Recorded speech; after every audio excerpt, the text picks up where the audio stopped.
أعوذ بالله من الشيطان الرجيم. بسم الله الرحمن الرحيم. ألف لام ميم.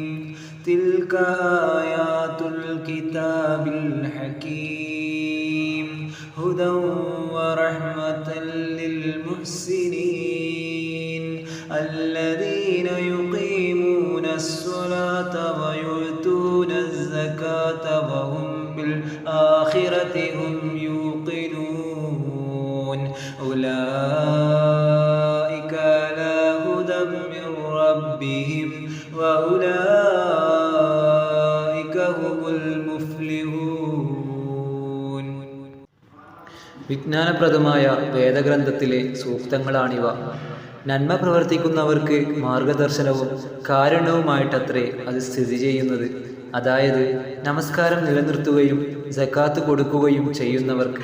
അവരാകട്ടെ പരലോകത്തിൽ വിശ്വാസമുറപ്പിക്കുകയും ചെയ്യുന്നു. അക്കൂട്ടർ തങ്ങളുടെ രക്ഷിതാവിങ്കിൽ നിന്നുള്ള നേർമാർഗത്തിലായിരിക്കും. അക്കൂട്ടർ തന്നെയാണ് വിജയികളും. വിശുദ്ധ ഖുർആനിൽ നിരവധി വിജ്ഞാനങ്ങളും യുക്തിതത്വങ്ങളും പ്രതിപാദിക്കപ്പെട്ടിട്ടുള്ളത് കൊണ്ടാണ് അതിന് അൽ കിതാബുൽ ഹക്കീം എന്ന് വിശേഷിപ്പിക്കപ്പെടുന്നത്. ഈ അധ്യായത്തിൻ്റെ ആരംഭത്തിൽ ഖുർആനിന് ഈ വിശേഷണം നൽകിയത് ഈ അധ്യായത്തിൻ്റെ ചില പ്രത്യേക വിജ്ഞാന തത്വങ്ങൾ അടങ്ങിയിട്ടുണ്ടെന്ന് സൂചിപ്പിക്കുന്നു. മനുഷ്യർക്ക് ആകമാനം മാർഗദർശനവും നൽകുവാൻ വേണ്ടിയാണ് ഖുർആൻ അവതരിക്കപ്പെട്ടിട്ടുള്ളതെങ്കിലും അവരിൽ നന്മ പ്രവർത്തിക്കുവാൻ സന്നദ്ധതയുള്ള സൽഗുണവാന്മാർക്ക് മാത്രമേ അതിൻ്റെ മാർഗദർശനം പ്രായോഗിക ഫലം ചെയ്യുകയുള്ളൂവെന്നത് സ്വാഭാവികമാണ്.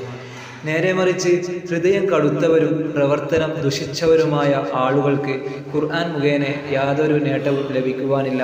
ഈ വസ്തുതയാണ് രണ്ടാമത്തെ വചനം ചൂണ്ടിക്കാട്ടുന്നത്. പ്രസ്തുത സൽഗുണന്മാരുടെ പ്രധാന ലക്ഷണങ്ങൾ മൂന്നാം വചനത്തിൽ വിവരിക്കുന്നു.